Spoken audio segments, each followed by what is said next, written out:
Hi, it's Mike Anderson from Gear Diary, and I wanted to quickly go through 10 initial impressions of the HP Stream 7. Now, the Stream 7 was released just at the beginning of November. It was already featured in a $20 off Black Friday special at one of the office supply stores. But in general, it's already a $99 tablet, so it's an inexpensive tablet running the full version of Windows 8.1. So I wanted to just kind of quickly go through 10 first impressions. First one is it feels thick, it feels heavy, but similar to something like the Amazon Kindle Fire HD, it also feels solid. So it doesn't feel like it's a fragile device, it doesn't feel plastic, it feels like a well-made HP device. Next thing is the screen. 1280 by 800 is a good resolution. The quality though, again, I've got higher end tablets in front of me, from the Kindle Fire to the Samsung to the iPad. You can really notice the difference. This is definitely a lower end screen quality, and it also likes to pick up fingerprints. So even just before doing this, I was already wiping it down. Third thing is I was surprised at how speedy it is. It's a quick moving thing. It's very responsive. It really can do, an awful lot, and can do it quickly, constantly updating there, getting in and out of apps into Microsoft Office. It just works really well. I've read some reports on people with Wi-Fi speed issues. I haven't seen anything like that. I haven't had any problem downloading apps or downloading data. Not a problem there. The fourth one, which I alluded to a little bit, is that this is not Windows RT. This is not some chopped down version. This is Windows 8.1.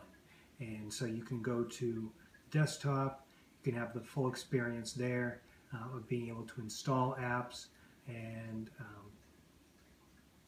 so it is full Windows 8.1. I've already installed the Good Old Games downloader and been able to install Divine Divinity, one of my favorite games on already. The back comes off, number 5, I believe we're on. Yes, we are, number 5.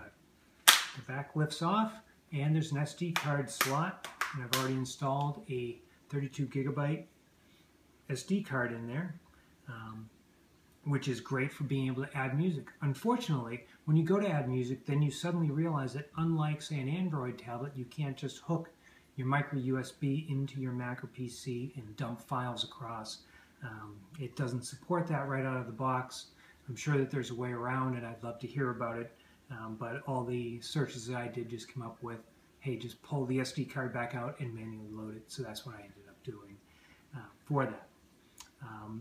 One of the things, although this is a full Windows experience, there is still, for these types of things, you're dependent on specific apps. Things like Instagram are not there.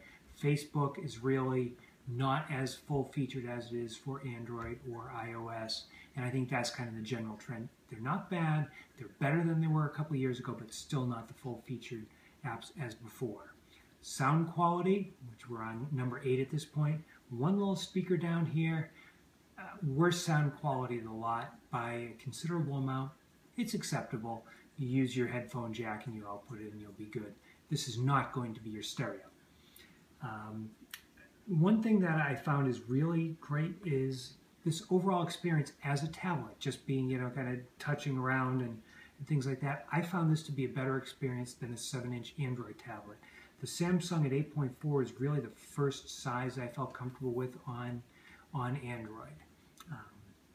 And then my final one, number 10, is because it's a full Windows experience, you can not only hook up a keyboard, Bluetooth, but you can also hook up a Bluetooth mouse.